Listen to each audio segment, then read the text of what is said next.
Graça e paz, irmãos. Boa noite a todos. Hoje vai ser uma luta, né? Com fumaça, cheiro de pneu queimado. Mas para a glória de Deus a gente vai resistir. Amém? Vamos orar nesse momento? Senhor bendito, nós te louvamos por essa noite especial que o Senhor nos dá, de podermos estar na tua presença, Senhor, cultuando ao teu nome, reconhecendo o teu poderio sobre as nossas vidas, a tua graça e misericórdia. Te louvamos por tudo que já ocorreu nesse culto, pelo ensino que tivemos logo mais cedo na nossa escola dominical. Te louvamos pelas canções, pelas orações, pelas leituras dos textos da tua palavra. E te pedimos nessa hora que o Senhor fale conosco. Te pedimos que o Senhor se revele a nós. Te pedimos que o teu Espírito Santo, ele interprete a tua palavra e aplique a tua palavra em nossos corações, nos dando também compreensão em tudo que o Senhor quer nos ensinar através da leitura dessa noite. Pois se o Senhor não for aquele que nos instruir, de nada terá valido a pena nós estarmos aqui juntos. Nós apenas teremos escutado um homem falar, mas te rogamos que seja o Senhor que se manifeste a nós nessa noite. Em nome de Jesus. Amém. Abra sua Bíblia, queridos, na carta de Paulo aos Gálatas. Nós faremos a leitura do capítulo 1, os 12 primeiros versos.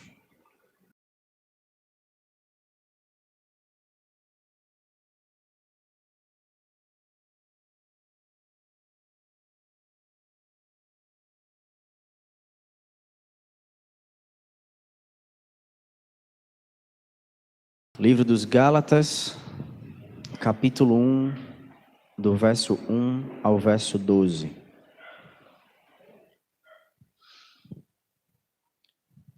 Tá melhorando, né? Acho que tá saindo aqui a fumaça.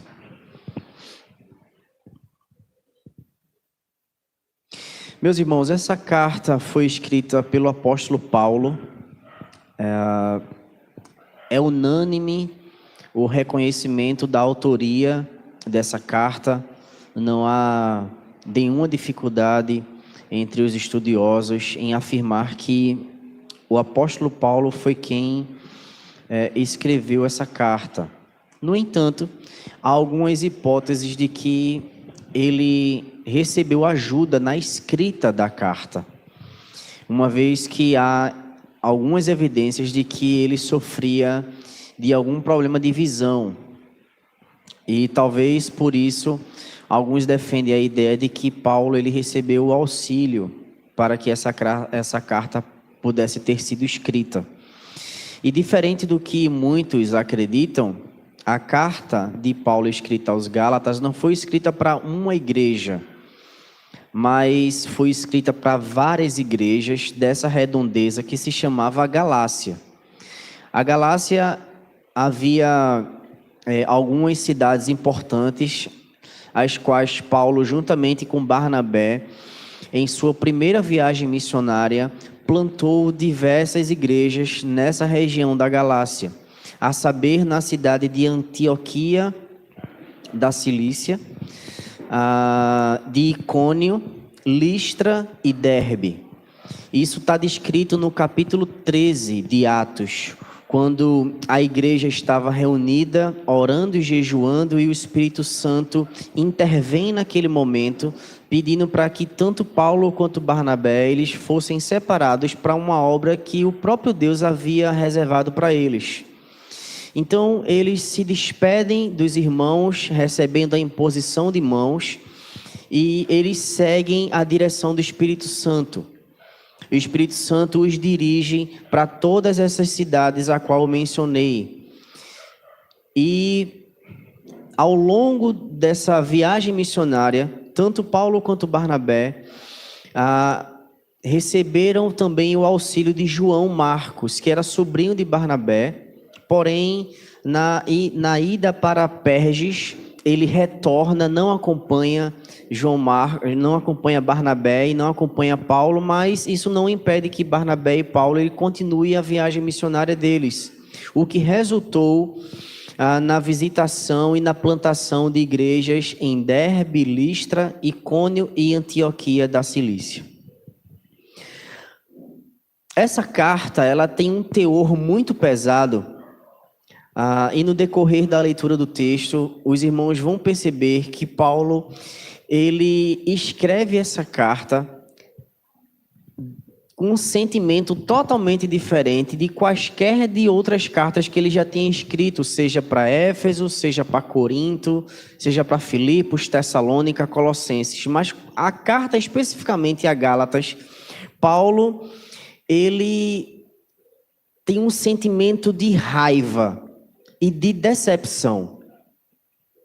O que estava havendo aqui, para que Paulo escrevesse essa carta de uma forma tão dura para os irmãos de Gálatas, é que logo após a primeira viagem missionária, quando Paulo e Barnabé ele retorna para Antioquia, na igreja lá em Jerusalém, a igreja central, existia 2 Antioquias.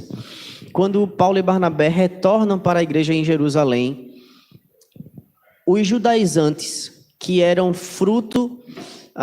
na realidade judeus, frutos da seita dos fariseus, que eram chamados de judaizantes, eles passaram a visitar cada igreja que Paulo e Barnabé havia plantado, com o objetivo de minar a autoridade apostólica de Paulo e colocando em xeque automaticamente a mensagem do evangelho.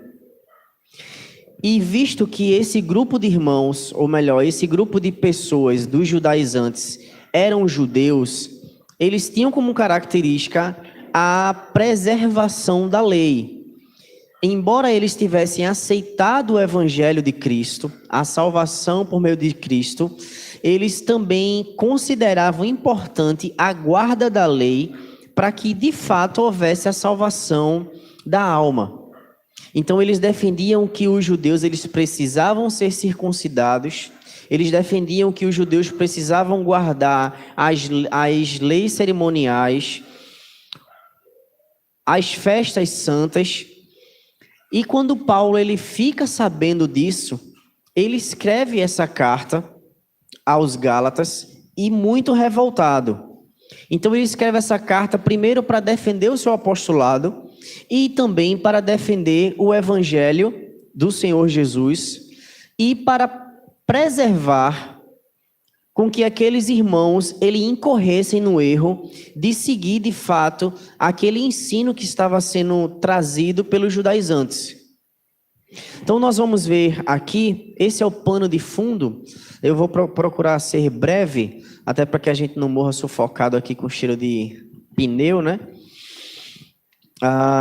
Então eu quero que você acompanhe comigo a leitura do texto, a partir do verso 1. Paulo diz assim: Paulo, apóstolo, não da parte de homens, nem por intermédio de homem algum, mas por Jesus Cristo e por Deus Pai, que ressuscitou dentre os mortos. Nesse primeiro verso, irmãos, nós já percebemos que Paulo ele já chega chegando, ele já chega chutando o pau da barraca, atestando ser ele um apóstolo, e esse apostolado foi dado, essa autoridade foi dada pelo próprio Deus, não por homens. É o que ele fala aqui. O verso 2, ele continua dizendo: e todos os irmãos, meus companheiros, às igrejas da Galácia, graça a vós outros e paz da parte de Deus, nosso Pai, e do nosso Senhor Jesus Cristo, o qual se entregou a si mesmo pelos nossos pecados, para nos desarraigar deste mundo perverso segundo a vontade de Deus Pai, a quem seja a glória pelos séculos dos séculos. Amém. Admira-me que estejais passando tão depressa daquele que vos chamou da graça de Cristo para outro evangelho, o qual não é outro, senão que há alguns que vos perturbam e querem perverter o evangelho de Cristo. Mas ainda que nós, ou mesmo um anjo vindo do céu, vos pregue evangelho que vá além do que vos tenho pregado, seja anátema.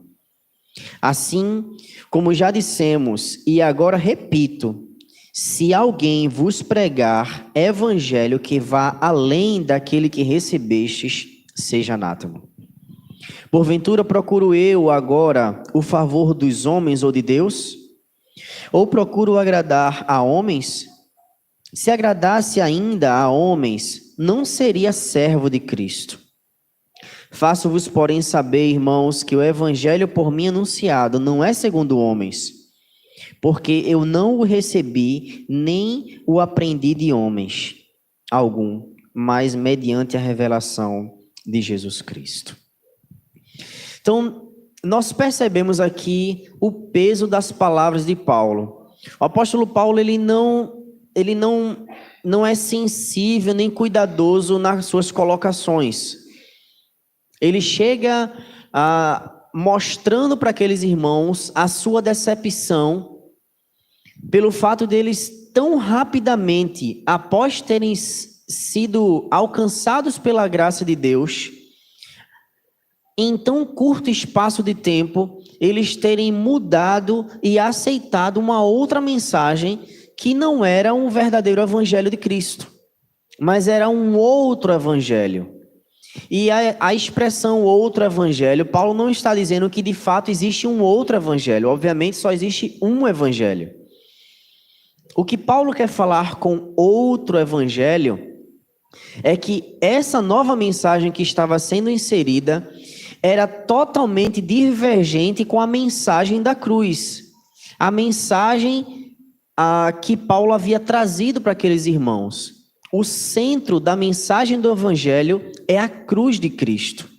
É lá onde nós nos encontramos e vemos quem de fato nós somos, pecadores carentes da graça de Deus, e que se não for pela aceitação, a nossa rendição, a obra da cruz, nós estamos perdidos. E Paulo ele fala isso no verso 4. Acompanhe comigo, ele diz: o qual, Jesus Cristo, se entregou a si mesmo pelos nossos pecados, para desarraigar deste mundo perverso, segundo a vontade de Deus Pai. Esse aqui é o centro da mensagem, o evangelho que Paulo veio e pregou para os irmãos da Galácia. Então Paulo está dizendo assim, olha, o que fugir disso aqui, vocês devem considerar maldito. O evangelho, irmãos, é um conto de uma mensagem só. Não existe dois lados. O evangelho, ele não é dúbio.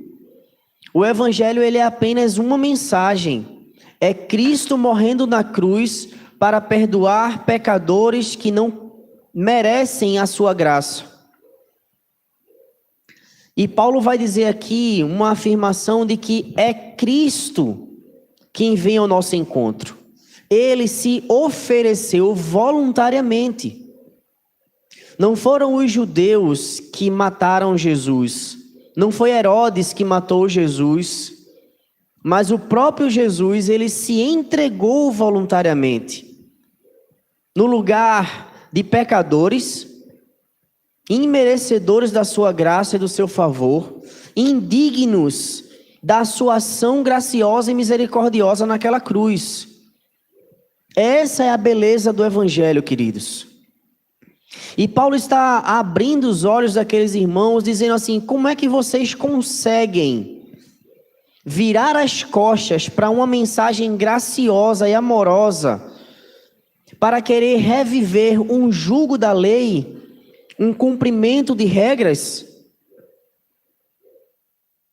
Irmãos, a lei foi dada por Deus, mas não com o propósito de salvar o homem, mas de conduzir o homem a Cristo.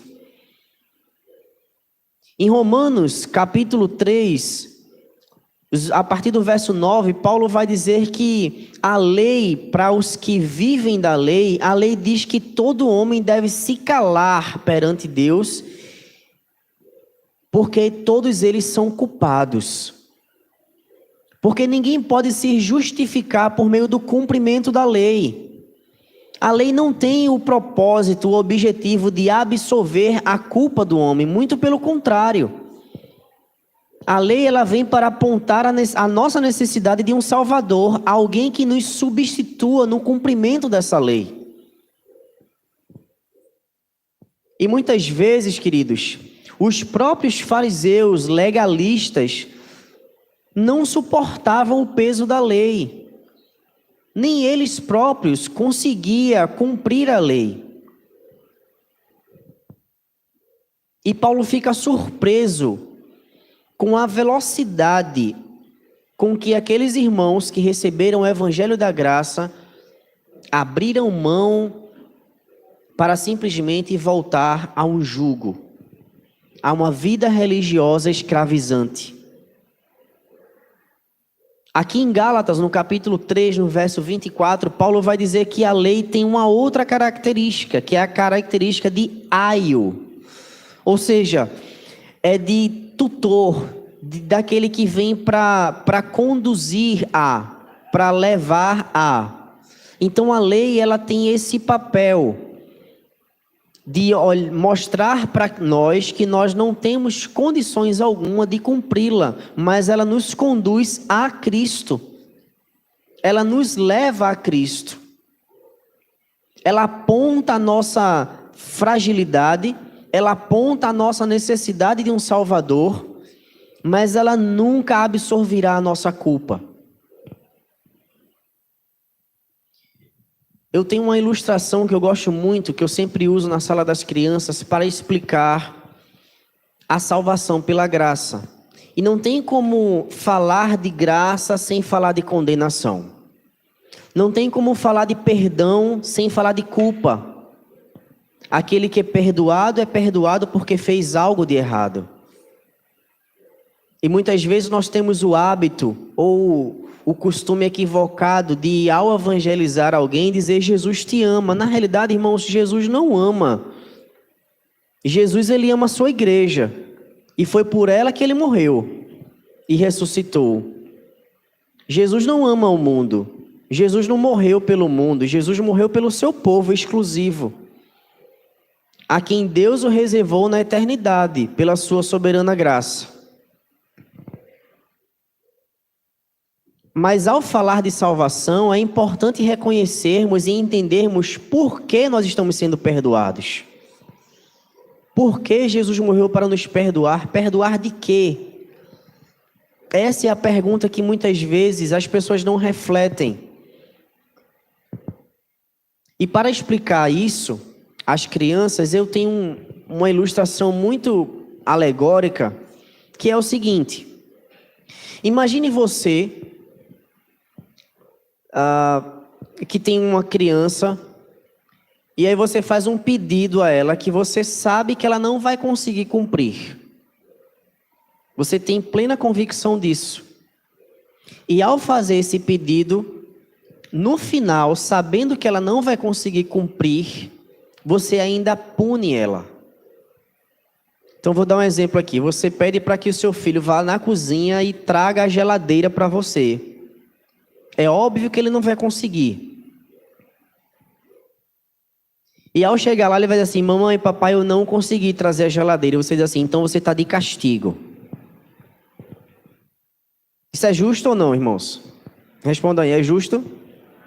Sim ou não? Não é justo, né? Mas foi exatamente isso que Cristo fez por nós, que Deus fez. Deus, ele nos deu a lei, sabendo que nós não conseguiríamos cumpri-la, e no final, ele ainda nos pune por não conseguirmos cumprir a lei. Foi exatamente isso que Deus fez. O problema não está na lei. A lei é boa e ela é perfeita. O problema está em nós que não conseguimos cumpri-la. O defeito está em nós, não na lei. E nós somos culpados perante Deus porque nós entendemos a lei de uma forma errada. Deus, ele não nos deu a lei para que, ao tentar cumpri-la, ao final, nós recebamos dele justificação. Não foi esse o motivo pelo qual Deus nos deu a lei. Ele nos deu a lei para que, ao olhar para a lei, percebamos a nossa miséria e recorramos a Cristo, aquele a quem pode de fato cumprir a lei em nosso lugar. Ele é o nosso substituto. E isso se chama graça. Isso se chama favor. E foi isso que Cristo fez por nós. E no verso 4, Paulo afirma dizendo: Ele se entregou a si mesmo pelos nossos pecados, para nos desarraigar deste mundo perverso, segundo a vontade do nosso Deus e Pai. Que mensagem maravilhosa, irmãos. Ele se entregou a si mesmo. Ele não foi condenado, ele foi voluntariamente para morrer na cruz. E Paulo diz assim: eu estou abismado, eu estou pasmo. Como é que vocês tão rapidamente se afastaram da mensagem do evangelho para um outro evangelho? O pano de fundo aqui, Paulo ele vem defendendo o seu apostolado, no verso 1 dizendo: Paulo, apóstolo, não da parte de homem, nem por intermédio de homem algum, mas por Jesus Cristo e por Deus, que o ressuscitou dentre os mortos. Paulo vem reivindicando o título de apóstolo, não por vaidade, irmãos, não porque Paulo batia no peito e se sentia melhor do que outras pessoas ou qualquer outro crente, cristão da época. Mas o que Paulo sabia e o que estava em xeque aqui era a mensagem do evangelho. Porque se aqueles irmãos de Gálatas, eles de fato reconhecessem que Paulo era um falso apóstolo, automaticamente eles colocariam em xeque a mensagem que Paulo havia trazido. Então o que Paulo tinha em mente é que aqueles irmãos eles não se desviassem da mensagem do evangelho. Embora ele estivesse reivindicando aqui o seu título de apóstolo, talvez no fundo ele não estivesse nem preocupado com isso, com esse rótulo em seu peito. Mas o que ele estava preocupado era com a essência da mensagem. E o que, ao abrir mão dessa mensagem, o que causaria para aquela igreja, que era morte e condenação. Verso 6. Admira-me que estejais passando tão depressa daquele que vos chamou da graça para outro evangelho, o qual não é outro, senão que há alguns que vos perturbam e querem perverter o evangelho de Cristo. Vamos lá. Um trocadilho aqui que Paulo faz. Ele fala primeiro que esse evangelho que eles receberam é outro, mas no verso 7 ele diz, o qual não é outro. Parece uma confusão que Paulo está fazendo aqui, mas não é. No verso 6, ele está se referindo ao evangelho que ele pregou. Ele diz, olha, vocês se afastaram, vocês se desvirtuaram desse evangelho aqui que eu preguei para vocês, para um outro evangelho. E aqui é onde está a chave da compreensão do que Paulo está tentando dizer. A palavra outro, especificamente aqui nesse texto em Gálatas, ela tem um sentido, que é de diferente. E parece uma contradição o que eu estou falando aqui, porque para nós, no nosso vocabulário, na nossa língua portuguesa, outro é outro, né? Outro é diferente, não é verdade? Se eu pego uma outra pessoa, eu estou dizendo que eu vou pegar uma pessoa diferente dessa que eu já peguei. Mas perceba que, por exemplo, quando Jesus ele fala para que os discípulos eles permaneçam ali em Jerusalém, instruindo os discípulos, dizendo que ele seria crucificado, seria assunto aos céus, mas depois ele faz uma promessa, ele diz assim, olha, não se preocupem, eu não vos deixarei órfãos, porque eu enviarei outro Consolador. A palavra aqui em Atos, outro, tem um outro sentido, não é outro de diferente, Mas esse outro Consolador, que é o Espírito Santo, o que ele está dizendo é outro da mesma essência, igual a mim. Então, o que Paulo está falando aqui em Gálatas, ele está dizendo que esse outro evangelho é completamente diferente, não tem absolutamente nada a ver com o evangelho que ele já trouxe para aqueles irmãos. E é exatamente essa surpresa e, ao mesmo tempo, essa indignação que Paulo tem. Paulo não faz menção aqui que esses irmãos, eles compreenderam mal a mensagem que Paulo e Barnabé trouxe. Paulo não faz menção aqui, por exemplo, a imaturidade daqueles irmãos, o fato deles terem sido recém-plantados, recém-evangelizados e por isso eles se desviaram. Não. Paulo ele não está justificando. E muitas vezes são essas as desculpas que muitas vezes aqueles que se desviam do evangelho dão. Abandonam a fé em Cristo por quaisquer que sejam as razões, dos mais diversos motivos. E alegam com uma justificativa muito forte, achando que aquilo de fato justifica o fato de, eu não estou mais na igreja porque aconteceu isso, eu estou em outra igreja porque isso e aquilo outro. Irmãos, virar as costas para Cristo é indesculpável. Uma vez que já provamos, já experimentamos da bondade, graça e misericórdia do nosso Senhor Jesus, mesmo depois de termos vivenciado uma vida com Cristo, abrir mão por qualquer outro motivo é injustificável. E Paulo, ele traz uma outra informação importante para nós aqui no verso 6. Ele diz: admira-me que estejais passando tão depressa. O verbo aqui está em tempo real. Está acontecendo, o processo ainda está acontecendo. Por isso a urgência que Paulo escreve essa carta. Não é que a igreja já se desvirtuou, já abandonou, já virou as costas. Mas está acontecendo esse processo de abandono, de apostasia da fé. Por isso Paulo ele entra tão depressa e urgentemente com essa carta, a fim de instruir, de corrigir, de repreender aqueles irmãos, dizendo assim: olha, vocês estão passando por isso, abram os olhos, ainda há tempo. Deixa eu explicar tudo de novo para vocês aqui. Paulo ele vai novamente falar a respeito da lei nos capítulos 3, 4 e 5 de Gálatas.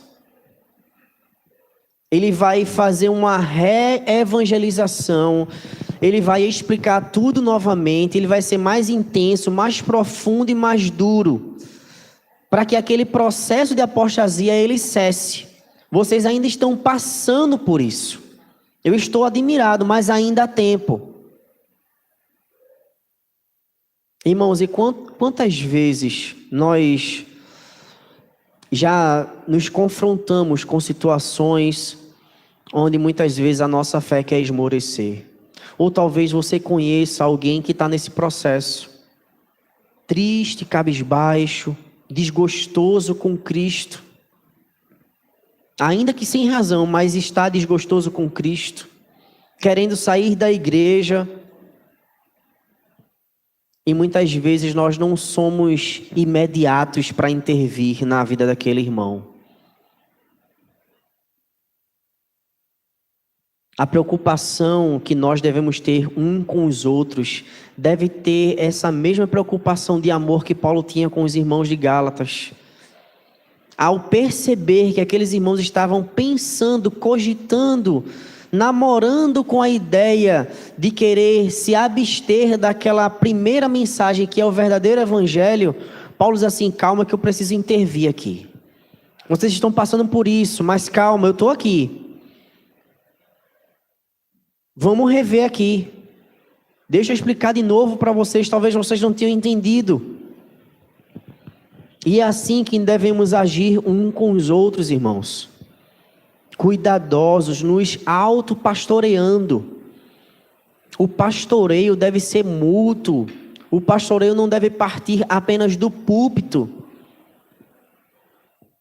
Mas nós devemos cuidar uns dos outros, devemos repreender, exortar, corrigir, disciplinar uns aos outros, animar, orar, caminhar junto, suportar.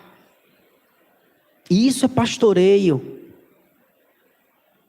Muitas vezes, queridos, quando o conselho precisa resolver questões difíceis a despeito da vida da igreja, é porque a coisa já vem acontecendo há muito tempo. E é muito difícil que entre a igreja já não tenha ninguém sabendo. O problema, irmãos, é a omissão que nós vivemos. Nós somos omissos quando sabemos que o irmão está em pecado e não falamos. Quando sabemos que o irmão está fraco na fé e não procuramos. Quando sabemos que os irmãos o irmão está precisando de oração, de um conselho e não vamos lá orar por ele e aconselhá-lo. Isso se chama omissão, isso é pecado. E muitas vezes olhamos, eita, a cadeira está vazia, rapaz, quem sentava aqui era fulano de tal, nunca mais veio. Nunca mais veio, irmãos. Você procurou ele, mandou mensagem, foi lá na casa dele, procurou saber o que é que está vendo?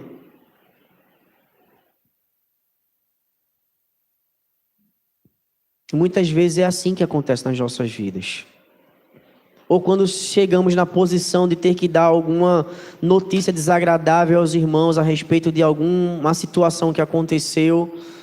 Quando situações chegam, sobe até o conselho, é porque houve falta de pastoreio entre nós. Nós devemos ser pastores uns dos outros, queridos. Saber o que é que os irmãos estão passando. E Paulo, ele tem esse cuidado dizendo: vocês estão passando tão depressa por isso. Mas ele diz assim: calma, eu vou resolver. Deixa eu instruir vocês de novo. Verso 8, ele diz: mas ainda que nós... E aí, irmãos, veja o exemplo e as palavras do apóstolo Paulo. Ainda que nós, ou seja, eu, Barnabé, ou qualquer outro discípulo, ou apóstolo, ou até mesmo um anjo vindo dos céus, vos preguem evangelho que vá além do que já vos tenham pregado, seja anátema. Irmãos, Paulo, ele dá um exemplo aqui extremamente hiperbólico. Ele diz assim: olha, se eu voltar aqui, eu mesmo voltar aqui, ou Barnabé voltar aqui, e pregar um evangelho que destoe daquilo que nós já falamos para vocês, ou eu vou muito mais além, se um anjo de Deus descer dos céus e pregar uma mensagem que destoe dessa que já foi pregada para vocês, vocês devem considerar maldita. Sabe o que é que Paulo está dizendo aqui, queridos? Não importa quem transmite a mensagem ela é imutável. A mensagem do evangelho, ela não muda. Não importa quem pregue, quem for pregar tem que pregar a essência da mensagem, que é Cristo. O evangelho, a mensagem, ela precisa ser centrada unicamente em Cristo Jesus. Esse é o teor da mensagem do evangelho. Paulo vai dizer em Romanos capítulo 1 que o evangelho é Cristo e é a respeito de Cristo. E é por isso que a mensagem ela é imutável. Ela não muda. Ela não passa. Não importa, irmãos, a época que estamos, não importa o século que vivamos, a mensagem ela nunca vai mudar. Os princípios nunca mudarão. Pecado continuará sendo pecado e deverá ser chamado de pecado. Adultério continuará sendo adultério. Segundo o Sermão do Monte, o próprio Jesus fala no Mateus capítulo 5. A adoração a outros deuses continuará sendo pecado. Homossexualismo continuará sendo chamado de pecado segundo Romanos capítulo 1, verso 24 e 25. Segundo Êxodo capítulo 20, verso 15. Matar continuará sendo pecado, roubar continuará sendo pecado, cobiça continuará sendo pecado. A mensagem ela nunca vai mudar porque ela é imutável. Não importa se é anjo, apóstolo, pastor ou presbítero, a mensagem é a mesma. É isso que Paulo está dizendo, porque a mensagem sempre será maior do que o pregador. Sempre será maior do que o mensageiro. E qualquer um, irmãos, que esteja à frente do rebanho do Senhor e pregar um outro evangelho ou algo que destoe, nem que quer que seja uma vírgula, vocês devem considerar maldição para a vida de vocês. Não ouçam, não aceitem, não recebam. A mensagem do evangelho ela só tem um lado e não dois lados. E é isso que Paulo está falando. E ele vê a necessidade de precisar ser enfático. No verso 9, ele repete mais uma vez, ele vai dizer: assim como já dissemos, e agora repito, se alguém vos pregar evangelho que vá além daquele que recebestes, seja anátema. Isso é inegociável. Irmãos, isso é imprescindível para as nossas vidas. A mensagem do evangelho, ela não pode de maneira alguma ser negociada. E infelizmente, não só nos nossos dias, mas perceba que desde a época do apóstolo Paulo isso já acontecia, mas nos nossos dias não tem sido diferente, queridos. Não tem sido diferente. Igrejas superlotadas, e quando você entra parece mais um show em vez de um culto. Tem igrejas que querem retratar o Velho Testamento, imagens do Velho Testamento, e em seus cultos colocam candelabros, colocam a Arca da Aliança. Irmãos, tudo isso era figura, tipificava Cristo. Cristo já veio e já cumpriu tudo isso, não tem mais por que nós revivermos ou querermos reviver essas coisas. E Paulo está dizendo exatamente isso, irmãos. Por isso nós precisamos estar atentos. Basta você ligar a televisão hoje e o que mais você vai ver serão usurpadores, lobos com pele de ovelhas, querendo extorquir a igreja do Senhor, negociando a fé como se o púlpito fosse um balcão e a mensagem fosse um produto. Não é difícil você encontrar essa realidade. Igrejas lotadas em busca de bênçãos. Não que o Senhor não abençoe o seu povo, não que o Senhor faça prosperar. A prosperidade não é um pecado, riqueza não é um pecado, Deus não é contra a riqueza, Deus não é contra o dinheiro, Deus não é contra você ser bem de vida, Deus não é contra você ter um carro bom, uma casa boa, um bom emprego, morar num bom bairro, vestir roupas boas, ter um bom celular, nada disso é pecado. Entenda que o Evangelho não condena essas coisas. O que o Senhor condena é o amor, é o apego a essas coisas, é a prioridade que se dá a essas coisas, é quando a nossa vida gira em torno dessas coisas, é quando nós colocamos o nosso coração naquilo que passa. Na realidade, o nosso coração deve estar naquilo que é eterno, que é Cristo Jesus, a esperança da glória.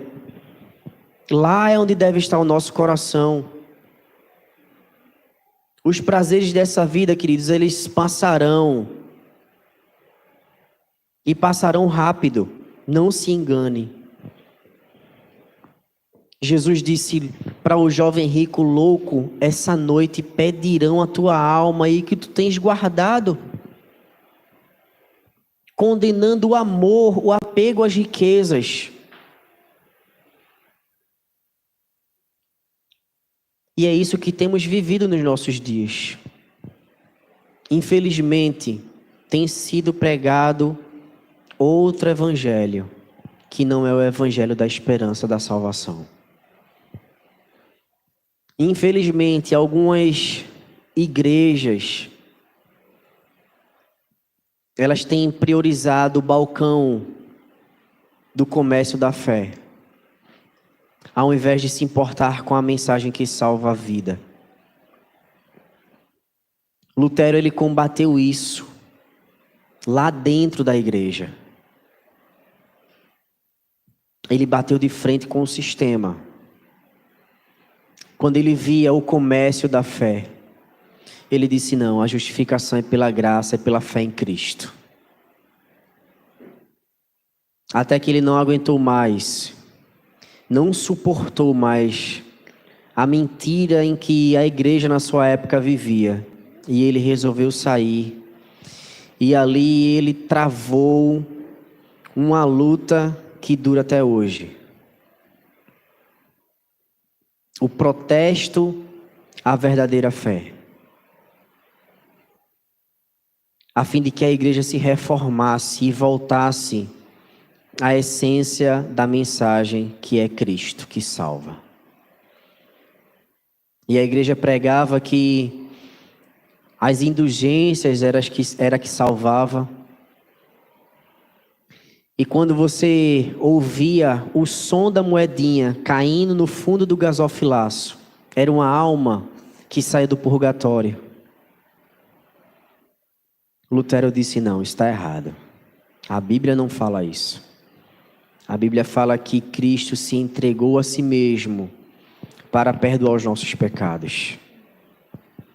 Essa é a mensagem do Evangelho. E é isso que nós devemos prezar e pregar. Falar que Deus, Ele restaura casamento, não é o Evangelho. Falar que Deus, Ele pode curar, não é o Evangelho. Falar que Deus, Ele pode lhe dar um emprego, não é o Evangelho. O Evangelho é uma mensagem só. Que Cristo morreu por pecadores. E todo aquele que reconhece o seu estado de pecado, que se arrepende dos seus pecados e que se rende a Cristo, esse é agraciado pelo Senhor com salvação. Essa é a mensagem do Evangelho. Fora isso, o homem caminha passos largos para o inferno. E é isso que Paulo, ele reconta para aqueles irmãos de Gálatas. Verso 10, 11 e 12 para concluirmos, queridos. Porventura procuro eu agora o favor dos homens ou de Deus? Ou procuro agradar homens? Se agradasse ainda a homens, não seria servo de Cristo. Faço-vos, porém, saber, irmãos, que o evangelho por mim anunciado não é segundo homens, porque eu não o recebi, nem o aprendi de homem algum, mas mediante revelação de Jesus Cristo. Muitas coisas para se falar nesses 3 primeiros versos, mas a hora não vai me permitir me aprofundar tanto como eu queria, queridos. Mas vamos tentar entender um pouco do que Paulo agora ele está falando aqui. Primeiro ele diz que a mensagem não é dele, a mensagem é de Deus. E ele não aprendeu, ele não recebeu essa mensagem de homem algum, embora Paulo fosse um fariseu. E ele vai discorrer isso nos versículos seguintes, falando da sua vida pregressa. Vida essa que ele perseguia a igreja, que ele encarcerava os cristãos, matava os cristãos, consentia com a morte de cristãos. E ele diz que se envergonha dessa realidade, por isso ele se considera o último dos apóstolos. Mas essa vida pregressa dele não o invalida como apóstolo. embora fosse isso que os judaizantes estavam espalhando naquelas igrejas da Galácia. Paulo diz, olha, eu recebi do próprio Jesus. E perceba, irmãos, que o título de apostolado é totalmente diferente de pastor, de presbítero. Os próprios apóstolos instituíram pastores e presbíteros. Vocês devem se lembrar, por exemplo, quando eles estavam a igreja de Antioquia em Jerusalém, quando houve queixa, né, das viúvas que estavam sendo desassistidas, e eles disseram assim, olha, nós precisamos parar um pouco aqui com a oração e o jejum e o ensino da palavra para nos dedicar a essa causa. Então vamos instituir aqui os diáconos. E ali foi feita uma eleição e foram instituídos os diáconos. Paulo, quando escreve a Timóteo no capítulo 5 e a Tito no capítulo 1, verso 5, ele instrui tanto a Tito quanto a Timóteo a instituir diáconos, presbíteros na igreja. E ali ele dá uma série de requisitos que o homem, o candidato, ele não pode ser dado ao vinho, ele tem que ser marido de uma só esposa, ele tem que ser cordato, ele tem que ser manso, ele tem que manusear bem a palavra, ele tem que ter boa reputação. Quando, por exemplo, os discípulos, os apóstolos, eles tiveram que substituir Judas, que se suicidou, eles não fizeram a eleição para substituir Judas, que era apóstolo. Mas o que foi que eles fizeram? Lá em Mateus está escrito que eles lançaram sorte. Então perceba que o critério para apóstolo é totalmente diferente do critério para pastor, para presbítero e diácono. O que nos diz, o que nos ensina é que a era do apostolado, ela cessou, irmãos. Embora hoje estejam muitos, e nós vejamos muitos e muitos se auto-intitulando apóstolo, né? Vocês sabem de quem eu estou, das figuras que eu estou falando, basta você ligar a televisão. Na realidade, a era dos apóstolos já passou há muito tempo. Porque o critério para ser apóstolo, eles tinham que ter vivenciado o próprio Jesus Cristo. Andado com Cristo, visto Cristo. E com Paulo não foi diferente. Apesar dele ter sido o último dos apóstolos, apesar dele não ter visto Cristo em carne e osso, mas talvez Paulo tenha sido mais privilegiado porque ele viu o Cristo já ressuscitado. Os irmãos se lembram da história do encontro de Paulo com Cristo a caminho de Damasco sobre o cavalo, quando ele cai do cavalo, fica cego porque ele ouve uma voz dizendo assim, Saulo, Saulo, por que me persegues? E ele diz assim, quem és tu? Ele diz assim, eu sou Jesus a quem tu persegues. E houve ali, Paulo teve um encontro real e vivo com Cristo. Por isso ele é validado como apóstolo.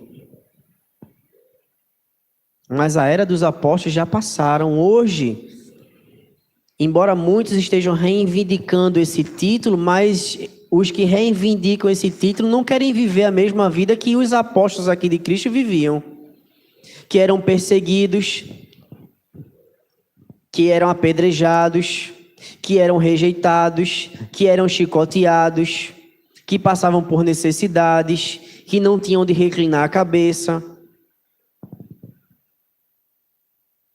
Paulo em Listra, ele foi arrastado depois de um apedrejamento, tido como sendo morto.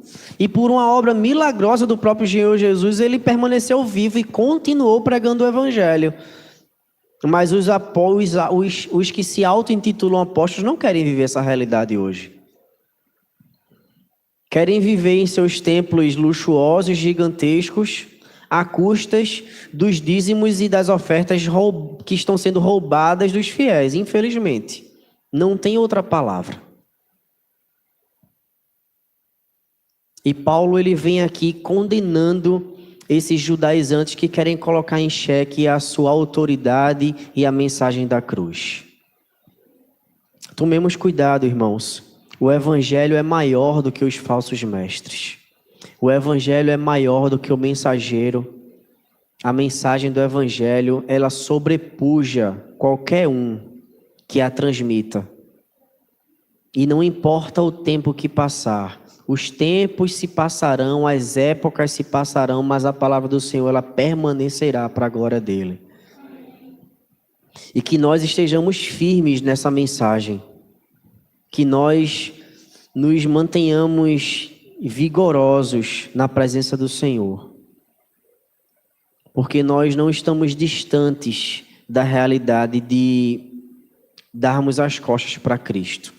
Nós somos suscetíveis a essa realidade, tanto quanto esses irmãos também são.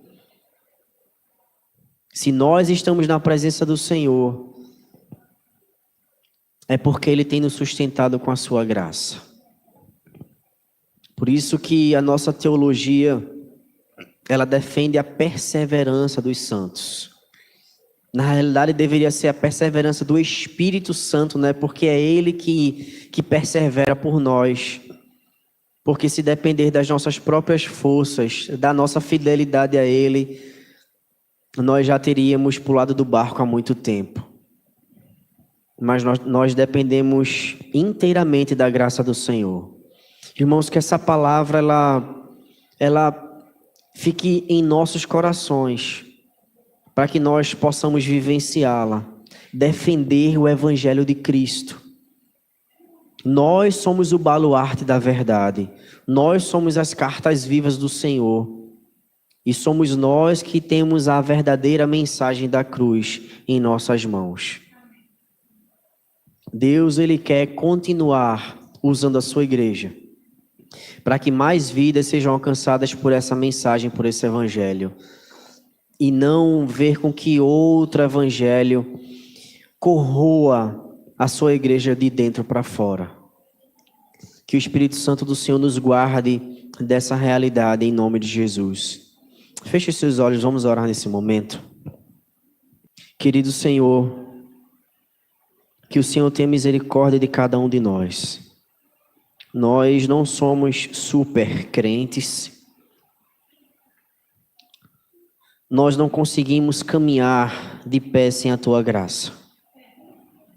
Nós precisamos que o Senhor esteja segurando em nossas mãos todos os dias da nossa vida. Nós não temos forças, Senhor, para seguir o Teu caminho, se nós formos fazer isso sozinhos. Precisamos da Tua graça todos os dias. Precisamos que Tu nos converta todos os dias. Precisamos que o Senhor nos poupe da mentira, do engano, da usurpação da fé todos os dias. Guarda-nos, protege-nos em nome de Jesus. Que o Senhor tenha misericórdia do Teu povo. Que o Senhor tenha misericórdia dos púlpitos, Pai, que tem cedido espaço para uma outra mensagem que não é o Teu Evangelho. Que o Senhor tenha misericórdia do rebanho que tem se perdido nos dias de hoje, Senhor. Tenha misericórdia da Tua igreja, Pai.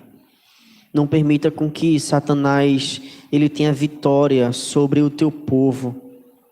Não permita com que Satanás ele corroa a Tua igreja de dentro para fora, desestruturando, ó Senhor, a teologia sadia da cruz. Que o Senhor guarde o Teu povo com mão forte em nome de Jesus. E nos perdoa se temos vacilado. Nos perdoa, Senhor, se não temos dado a devida importância ao aprendizado, ao empenho da leitura da Tua palavra. Nos perdoa se não temos sido corajosos em confrontar a nossa própria vida diante do espelho e reconhecer que temos pecado e falhado na nossa vida devocional contigo. Que essa noite seja uma noite de transformação.